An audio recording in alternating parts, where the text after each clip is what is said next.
নরসিংদী জেলা কারাগারে হামলা এবং বন্দি পালানোর ঘটনায় ৬৮ কারারক্ষীকে সাময়িক বরখাস্ত করা হয়েছে।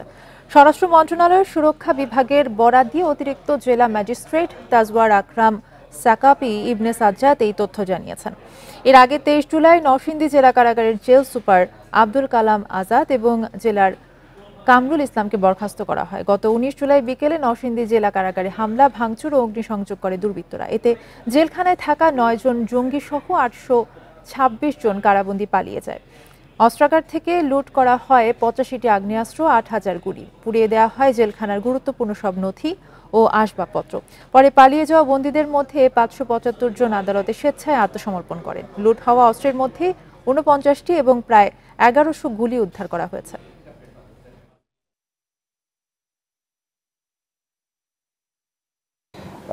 কতিপয় সন্ত্রাসীরা ঢুকে প্রবেশ করে সেখানে অস্ত্র লুট করে এবং সকল বন্দীদের আপনার কারাগার থেকে জোরপূর্বক আপনার বের করে দেয়।